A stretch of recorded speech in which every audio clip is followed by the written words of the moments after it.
성도 여러분, 안녕하십니까? 이 코로나19의 확산으로 갑작스럽게 또 저희 교회도 온라인 예배를 드리게 되었습니다. 본래 이 시간에는 우리 학생 청년들이 순서를 맡아서 정상회로 모이는 시간이지만 또 코로나로 인하여서 우리 학생 청년들도 이곳에 나오지 못하고 제가 하나님의 말씀을 대언하게 되었습니다. 우리 비록 각 가정에서 예배를 드리지만 마음만은 말씀으로 하나 될 수 있게 되기를 간절히 바라고, 또 하나님께서 주님의 전을 찾은 것처럼 여러분들에게 큰 복으로 함께해 주시기를 기원합니다. 저는 금요일 저녁 마다 신앙 부흥의 단계를 여러분들께 말씀드리고 있습니다. 우리가 서정환 앞에서 올해 사경의 교재로 사용했던 신앙 부흥의 단계라는 책을 중심으로 해서 우리가 그리스도 안에서 변화되는 법, 그리고 성령의 능력을 힘입어서 어떻게 어제와 오늘이 똑같은 그런 삶이 아니라 좀 더 변화된 삶으로 향해 갈 수 있을지에 대해서 우리가 살피고 있습니다. 교회는 건물이 아니라 불러냄을 받은 자들, 곧 회중을 뜻합니다. 우리 교인들이 교회입니다. 비록 이 교회 건물은 오늘 방송에 필요한 분 최소한의 인원 외에는 이곳에 나와 있지 않지만 여러분들께서 계신 그곳이 바로 교회입니다. 그런데 지난 시간에 저는 이 교인들도 두 부류로 나눌 수 있다고 말씀드렸습니다. 아예 불신자든지 신자들이 있는데, 신자들은 영적인 신자든지 아니면 육신적 신자로 나뉜다고 했습니다. 육신적인 신자는 침례를 받긴 했지만 침례를 통해서 성령의 침례를 받긴 했지만 성령 충만함이 없는 교인들입니다. 그들은 자기도 모르는 사이에 성령과는 무관하게 그냥 육신적인 힘으로, 자기 힘으로 살아갑니다. 어떤 분들은 성경 지식이 많으면서도 성경 진리를 알고 있는 것에 대해서 그냥 만족해 할 뿐 그것을 순종하지도 않고, 그 말씀이 자신의 모습을 들여다보고 자신의 죄를 타파하는 그러한 어떤 도구가 되질 않아요. 그리고 자신의 죄의 문제도 해결하려는 의지도 없습니다. 어차피 죄인이야, 우리 힘으로 뭐 어떻게 할 수 있겠어? 라고 말하면서 공공연하게 죄 가운데 살아가기도 합니다. 그들은 자신이 처한 상태에 익숙하고 또 아주 습관적으로 신앙생활을 해갑니다. 그러다 보니까 예수님과의 관계는 생명력이 없고 그저 형식적인 관계에 머뭅니다. 그냥 예배일에는 교회 가고 그리고 또 활동하고 그렇게 교회 생활을 하곤 합니다. 그러므로 자연스럽게 마음에는 큰 기쁨이라든가 또 행복감이라든가 이런 것이 없이 그냥 불만족스럽고 실망하고 또 공허감으로 고심합니다. 어떤 때는 내가 1년 전이나 10년 전이나 똑같은 모습에 회의감을 느끼기도 합니다. 그들은 그런 성령이 없는 상태에 살면서도 세상에서는 아주 즐겁고 유쾌하게 살아갈 수 있습니다. 교회에서도 마찬가지예요. 교인들과 함께 서로 나누고 또 사귀고 교회 활동에 적극적이고 또 교회에 중요한 직책을 맡기도 하고, 어떤 분들은 교회 기관에서 아주 중요한 부서의 책임자로 일하기도 합니다. 그래서 겉으로는 굉장히 하나님의 사업에 기여하는 것처럼 보이기도 해요. 기도도 잘하고 성경도 잘 가르치고 설교도 잘합니다.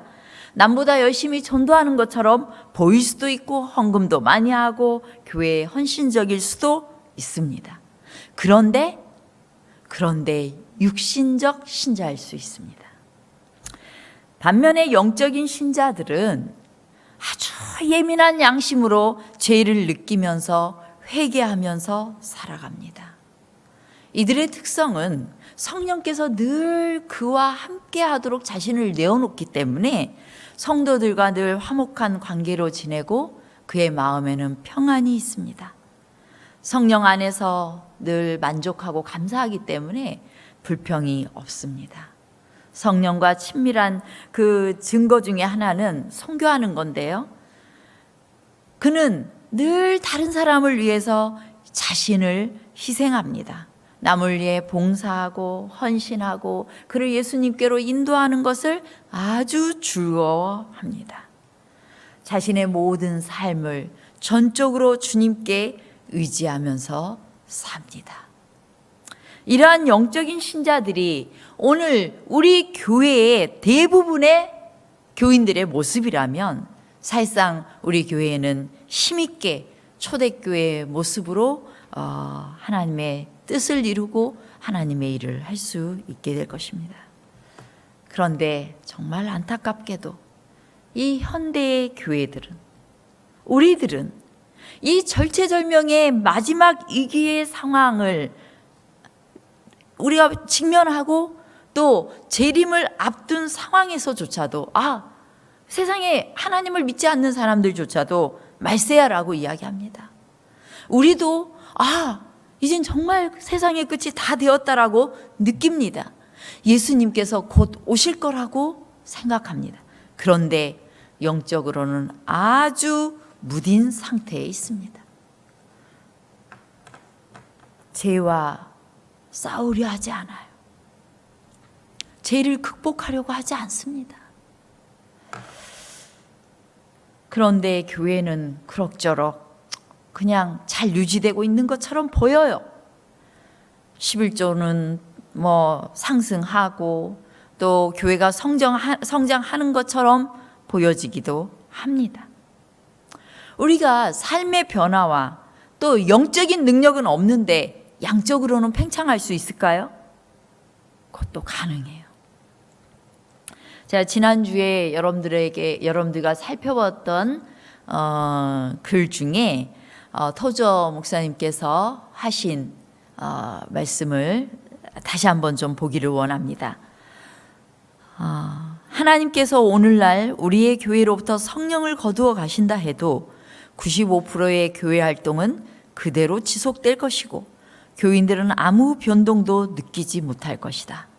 그러나 하나님께서 초대교회로부터 성령을 거둬 가셨다면 95%의 교회 활동이 즉시 중단되었을 것이고 교인들은 이 변동을 바로 알아차렸을 것이다. 아주 현대 교회를 향한 뼈 있는 말씀이에요.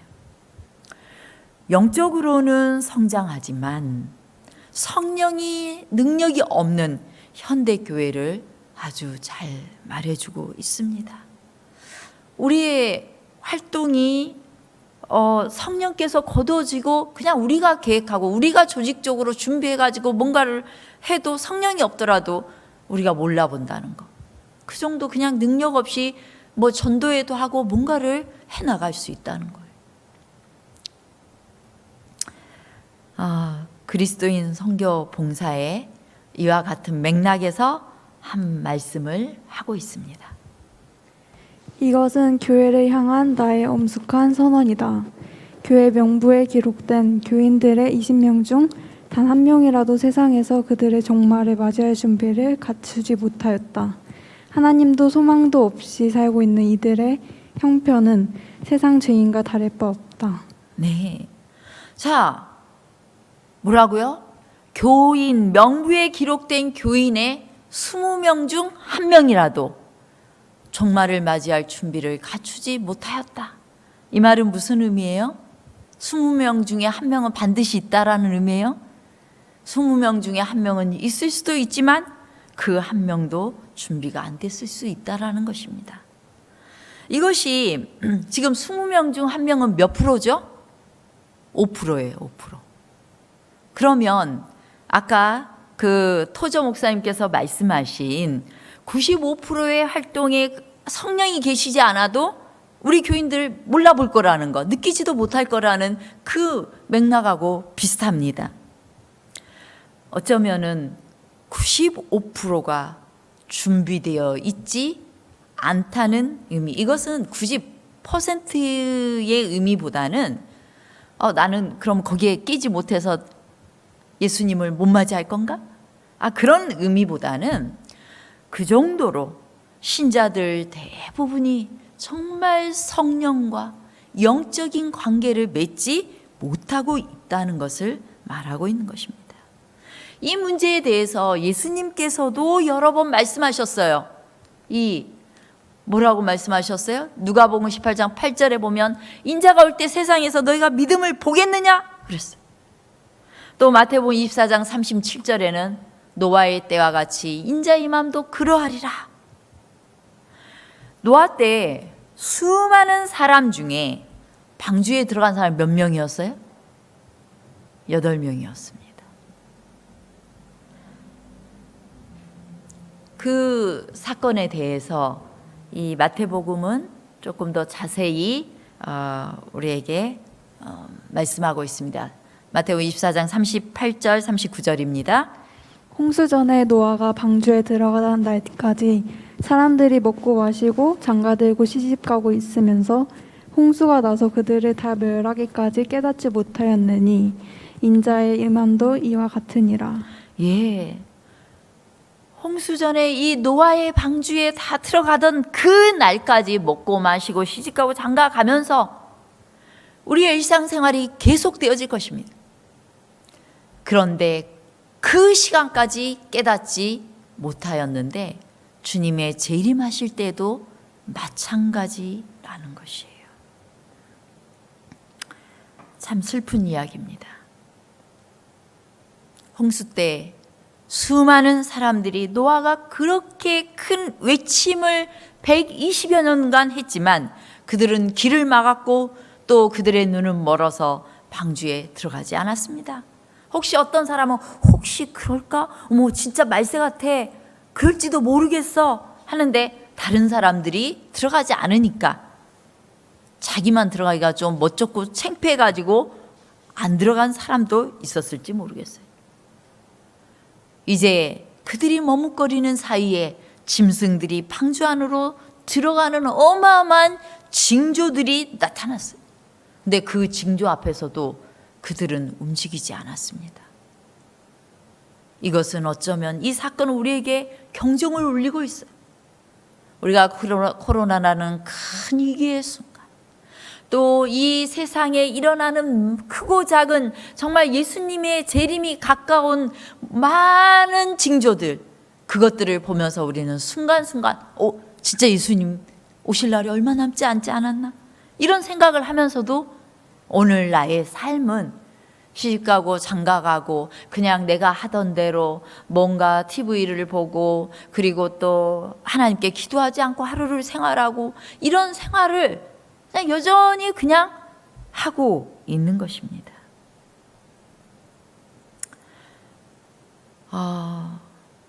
재림의 징조와 지구 멸망의 사건들이 많아도 자신의 삶을 전적으로 그리스도께 바치는 사람들이 많지 않고 성령 충만하여 성령으로 인도되는 그 삶을 살면서 자신의 삶을 돌이켜서 회개하고 변화되도록 자신을 하나님께 맡기는 사람이 많지 않다는 것입니다.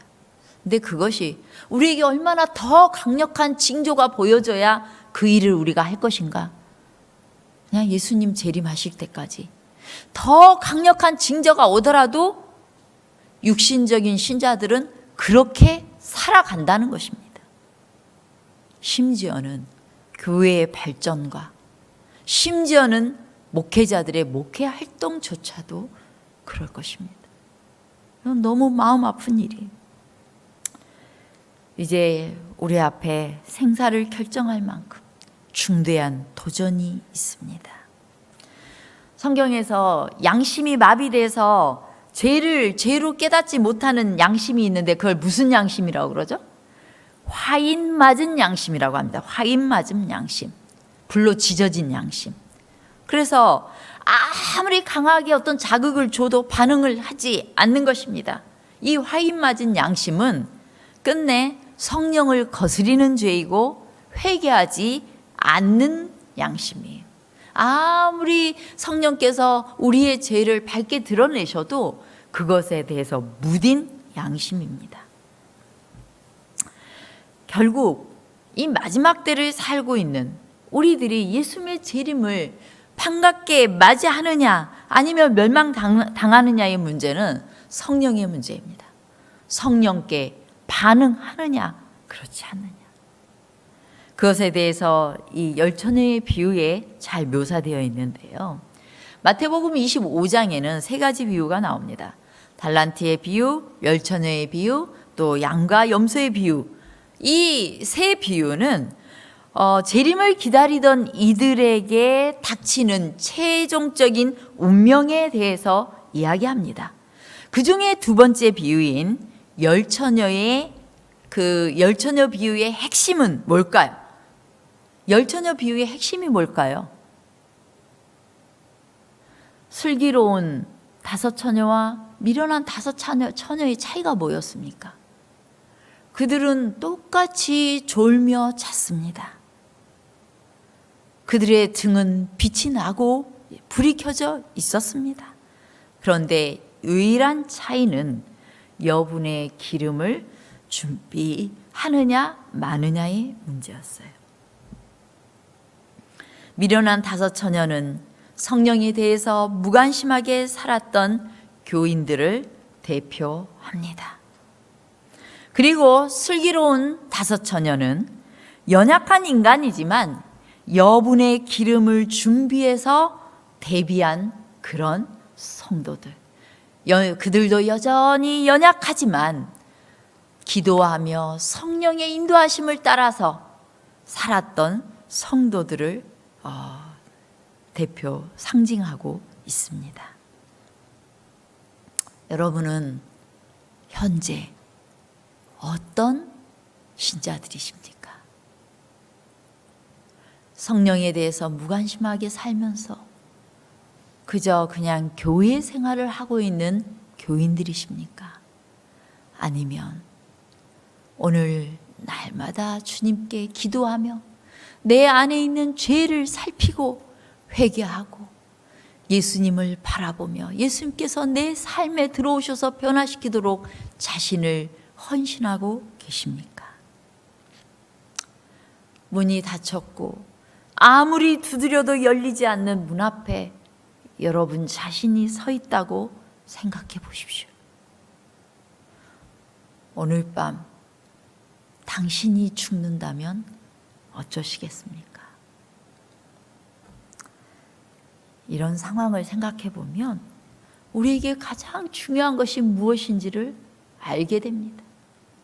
오늘 우리에게 가장 중요한 일은 내일 시험을 앞두고 밤새 공부하는 것보다 더 중요한 것은 성령께서 내 안에 들어오시고 예수님께서 내 안에 거하시도록 나를 내어드리는 일입니다. 이것은 오늘 가장 중요한 일입니다. 열처녀가 신랑을 맞이하기 위해서 나아갔습니다. 그들은 등과 기름 담을 그릇을 가지고 있었고 그 미련한 처녀와 슬기로운 처녀 사이에는 별다른 차이를 볼 수 없었습니다. 오늘날 교회를 다니는 사람들도 비슷합니다. 모든 사람이 성경의 지식을 가지고 있고 그리고 그리스도께서 오실 것이 가까웠다는 그 기회를 듣고 있고 그분이 오실 것을 확신하며 기다리고 있습니다. 여러분 예수님 재림하실 거 확신하고 기다리고 계시죠? 네, 우리 모두 기다리고 있습니다. 그런데 그렇게 기다리는 시간에 우리는 시험을 받습니다. 실물교훈 408페이지의 말씀입니다. 기다리는 시간에 우리의 마음은 시험을 받는다. 보라, 신랑이 이로다, 맞으러 나오라고 부르짖을 때 준비되지 못한 사람이 많을 것이다. 그들은 등을 가졌으나 기름 그릇에 기름을 갖고 있지 않다. 그들은 성령이 결핍되어 있다. 네, 그들은 등은 가졌지만 성령이 결핍되어 있어요. 말씀을 보기도 하고 듣기도 하지만 성령이 결핍되어 있다는 것입니다. 그럼 우리는 이 상태에서 벗어나야 되겠죠. 성령을 받는 것은 대단히 중요한 문제입니다. 성령의 인도하심을 따라서 살다가 영원한 구원에 참여할 사람들을 성경은 남은 자라고 말해요. 로마서 9장 27절에 보면은 이스라엘 그 자손의 수가 정말 바다 모래처럼 많을지라도 남은 자만 구원을 얻겠다고 말씀하고 있습니다.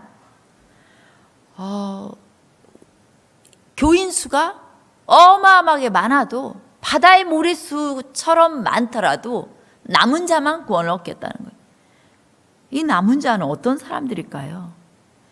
사단이 우리를 늘 공격하는데요.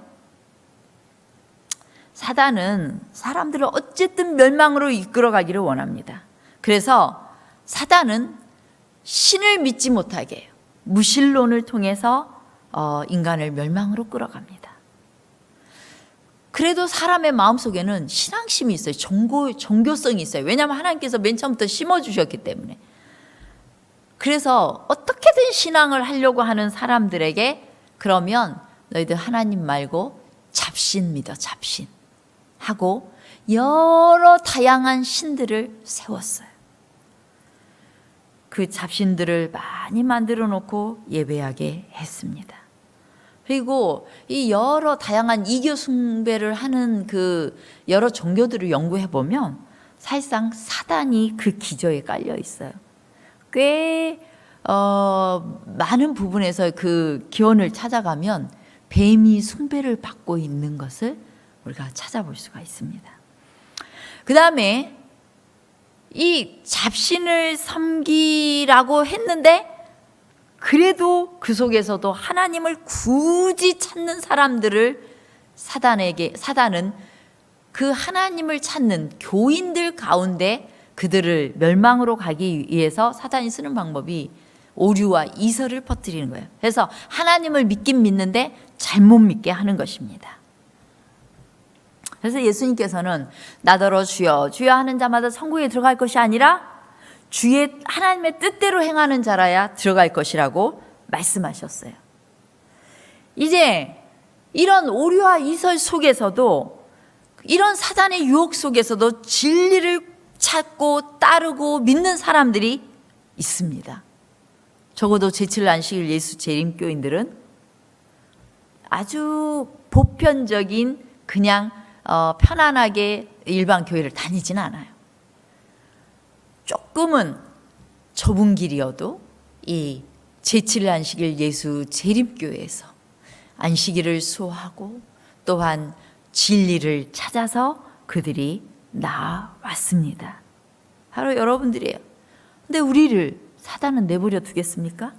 절대로 내버려 두지 않죠.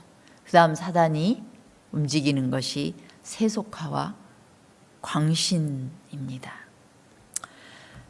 사람들은 진리를 알면서도 제대로 순종하지 않으며 성령의 그 변화시키는 능력을 힘입지 않기 때문에 정말 변화됨 없이 세상에 있는 많은 사람들과 구별되지 않고 그냥 살아가요.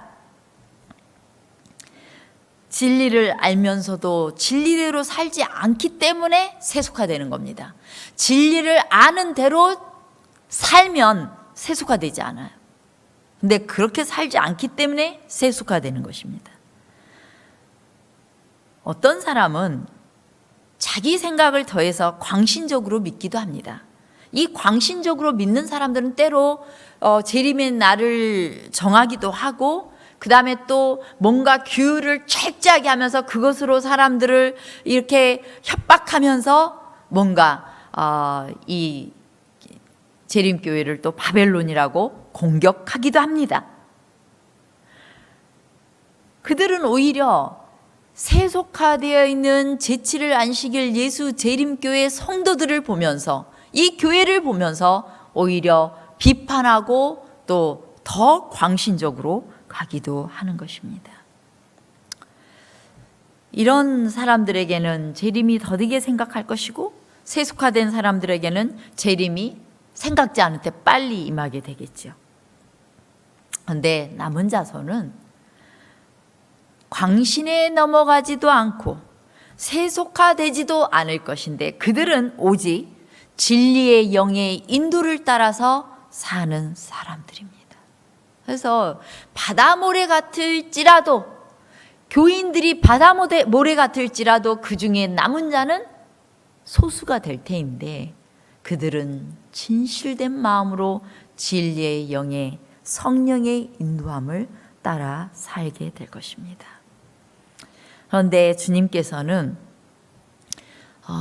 우리에게 이 요한계시록을 통하여서 우리의 상태를 좀 더 명확하게 말씀하고 있어요. 계시록 2장과 3장에는 7교회가 나오는데요. 이 7교회는 7시대를 나타내고 있습니다. 제가 언젠가 금요일 저녁에 한번 7교회를 다룬 적이 있었는데요. 이 에베소 교회는 AD 31년부터 시작된 초기 교회입니다. 예수님이 승천하신 후에 탄생한 초기 교회 시대를 가리킵니다.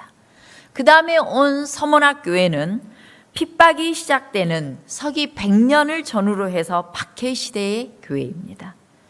그래서 이 시기에는 정말 하나님께 칭찬만을 듣죠. 그 다음에 세 번째 버가목 교회입니다. 이 버가목 교회는 이제 핍박이 없어지고 콘스탄틴 황제가 313년에 기독교를 인정해 주면서 교회가 점점 세속화되고 타락해가는 시대를 가리키고 있습니다. 이 세속화가 가속화되어서 그 다음에 두아디라 교회에는 아주 확실한 암흑시대로 가는 것입니다.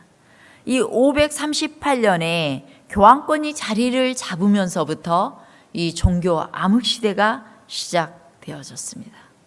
그러던 중에 이제 사대교회가 등장하는데, 그것은 종교개혁자들이 1517년에 말틴 루터가 종교개혁을 일으키면서 이제 암흑시대가 종결되고 진리의 빛이 나타나기 시작했어요.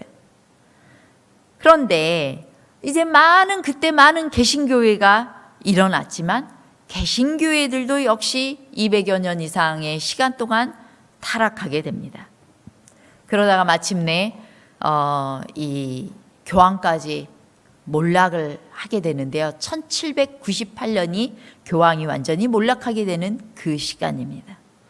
그때부터 이제 다니엘서에 보면은 마지막 때가 시작이 되는 것이에요. 종말의 시대인데, 그 종말의 시대부터 이제 주님의 오심이 가까웠다 하는 재림 운동이 일어나게 돼요. 그것이 빌라델비아 시대입니다. 교회입니다. 그리고 그 재림 운동이 지나고 그 다음에 마지막 라오디게아 교회가 시작이 되는데요. 이제 1844년에 재림 운동이 마쳐지면서 끝나면서 재림이 곧 있게 될 재림전 심판, 지금 우리가 예수님께서 지성소에 들어가시고 또한 심판의 시대가 왔음을 우리에게 가르쳐주는 그 시대에 우리는 살고 있는 것입니다. 그 시대가 바로 라오디게아 교회예요. 그런데 이 라오디게아를 끝으로 해서 예수님께서 재림하실 건데요. 정말 아이러니하게도 라오디게아 교회의 상태가 어떤가요? 이 계시록 3장에 보면은 라오디게아 교회의 상태가 차지도 않고 덥지도 않는 상태입니다. 아주 술에 술 탄 듯 물에 물 탄 듯 이렇게 한 발은 세상에 걸쳐 있고 교인인 것 같은데 또 세상 사람 같기도 하고 하는 그런 아주 미지근한 상태의 성도들이 살고 있다는 것입니다. 그래서 주님께서는 너희들 차지도 않고 덥지도 않으면 내가 정말 이 미지근한 물을 토하여 내치겠다라고 미지근한 상태를 미식거려서 토하여 내치겠다고 말씀하고 있는 것입니다. 토하여 내치겠다는 건 아직 우리가 토해지지는 않은 상태라는 거예요. 자,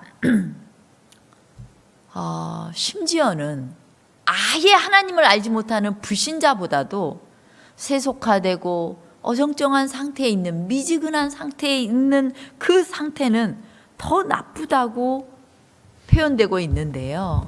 서신에 보면 이렇게 말씀합니다.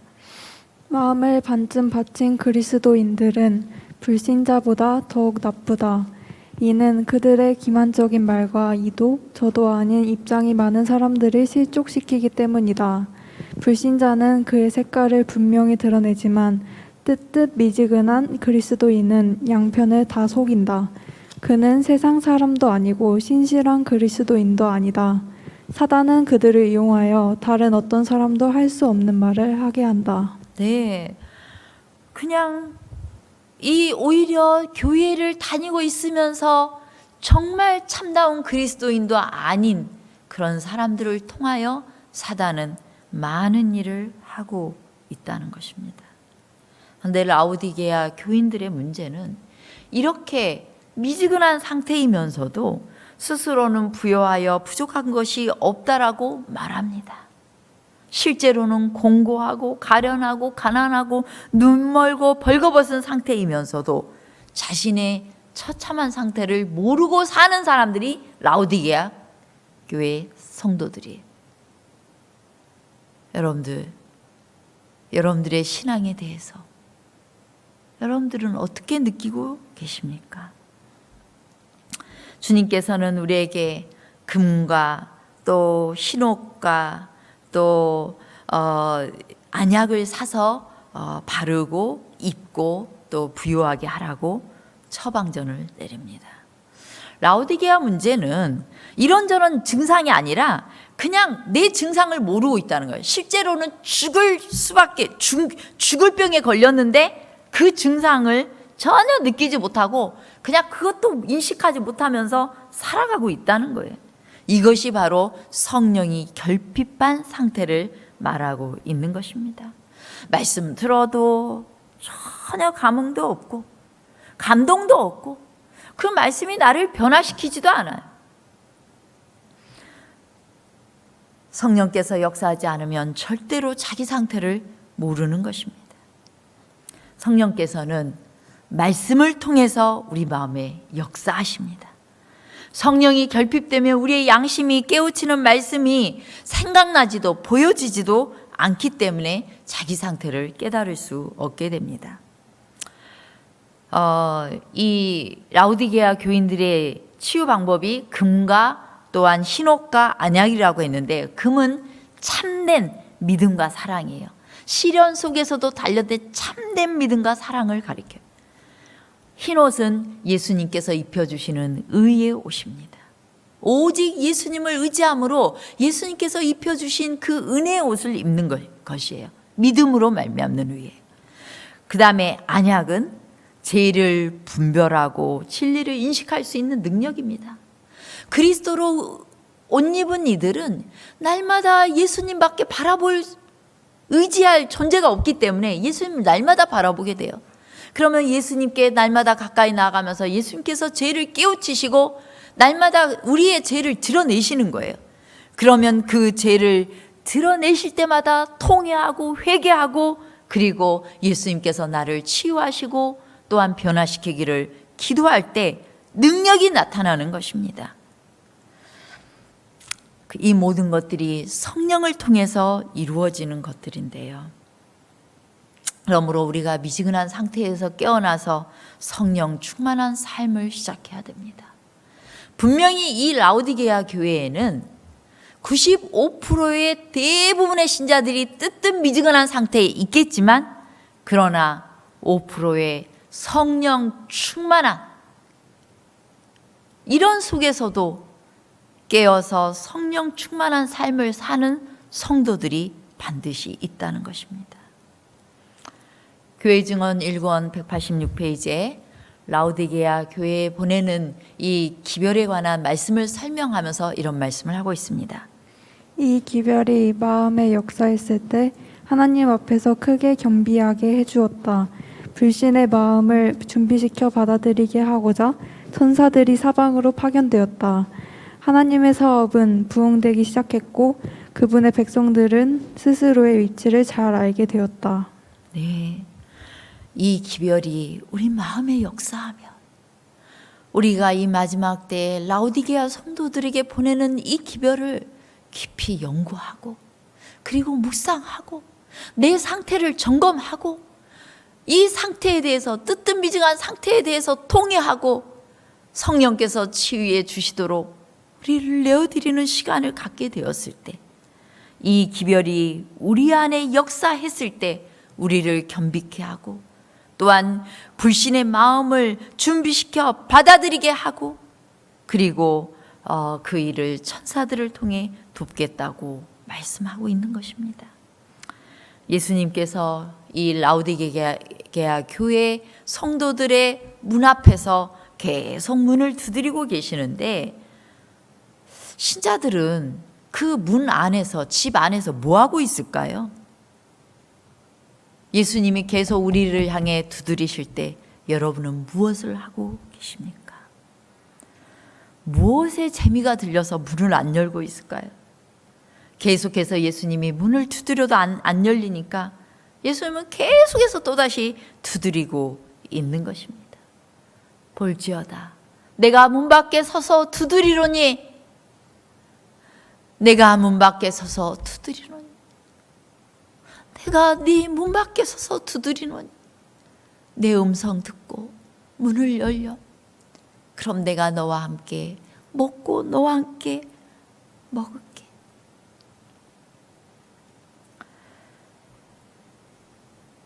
그리고 라오디게아 교회에 보내는 권면 마지막 절에는 귀 있는 자는 성령이 교회들에게 하시는 말씀을 들으라고 명하십니다. 예수님의 음성, 성령의 음성을 들으라는 것입니다. 문을 열고 예수님을 모시는 것은 성령을 마음속에 모시는 것입니다. 성령의 인도함을 따라서 사는 자들이 승리하게 될 것입니다. 성령이 여러분에게 하시는 말씀을 들으시기 바랍니다. 여러분은 진심으로 성령의 지도를 따라가기를 원하십니까? 그렇다면 어떻게 해야 될까요? 사도행적 284페이지에 있는 말씀인데요. 성령의 작용은 항상 기록된 말씀과 일치한다. 성령은 말씀 따로 하지 않고 말씀과 함께 성령이 역사하시는 거예요. 그러므로 말씀 없이 성령께서 임할 수가 없는 거예요. 천연계의 생명은 매 순간마다 하나님의 능력으로 유지된다. 그러나 직접적인 이적으로 유지되는 것이 아니요 우리 가까이에 두신 축복들을 사용함으로써 유지된다. 그와 같이 영적 생명도 하나님의 섭리로 공급된 이 방법들을 사용함으로써 유지된다.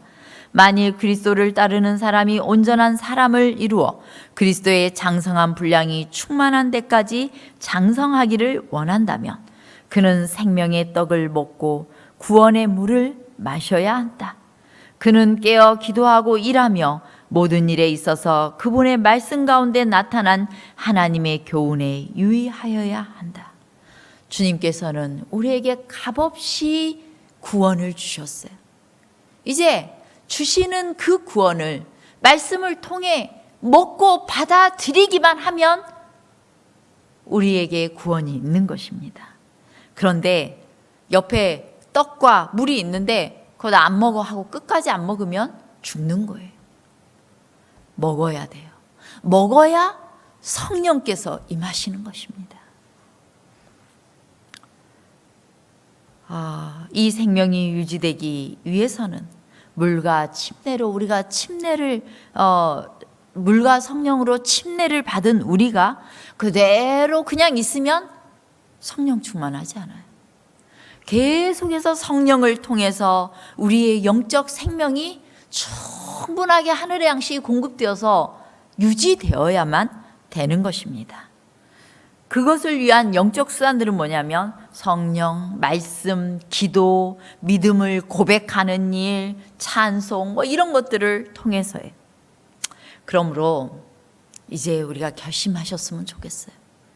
성령께서 그냥 오늘 성경 통독을 내가 1년에 10번을 할 수도 있는데 그 10번을 한 성경 통독한 그 말씀이 나에게 아무런 변화도 오게 하지 않을 수도 있어요. 그러나 우리가 약속에 의지해서 성령께서 우리에게 임하시도록 먼저 기도해 보면 어떨까요? 이 약속의 근거에서 기도하면 주님께서는 우리와 더욱 가까워지고 우리의 삶에 변화가 일어나게 될 것입니다. 누가복음 11장 9절로 13절에 보면 구하면 너희가 받을 것이라고, 찾으면 찾을 것이고 문을 두드리면 열릴 것이라. 그러면서 주님께서 우리에게 성령을 주지 않겠느냐라고 약속하셨어요. 악한 자라도 자식에게 줄 줄 알거든 내가 너에게 성령을 주지 않겠느냐. 여러분, 무뎌진 우리 마음에 성령께서 임하시도록, 성령의 단비가 촉촉하게 임하시도록 그렇게 우리 자신을 내어드리십시다. 이 약속의 말씀을 의지해서 성령을 구하십시다. 제가 며칠 전에 토마토 씨앗을 하나 사서 심었어요. 이 배양토에다가 가볍게 심고 1cm 미만으로 심고 그 다음에 촉촉하게 물을 유지해 주라고요. 그래서 촉촉하게 유지해 주었더니 불과 며칠 사이에 싹이 탁 돋아났습니다. 우리의 이 마음밭이 뜨뜻미지근하고 무디어지고 별로 감동도 없고 그냥 변화도 없고 세속화되어 있는 그런 상태에 있는 사람이라 할지라도 오늘 당장 무릎 꿇고 이 누가복음 11장 9절로 13절의 약속의 말씀을 의지하여 성령을 주옵소서, 성령께서 임하시고 주님께서 제 안에 들어와 주시옵소서 라고 기도하고 말씀을 펴시기 바랍니다. 여러분, 여러분의 첫 시간을 주님께 드리기로 작정하시기 바랍니다.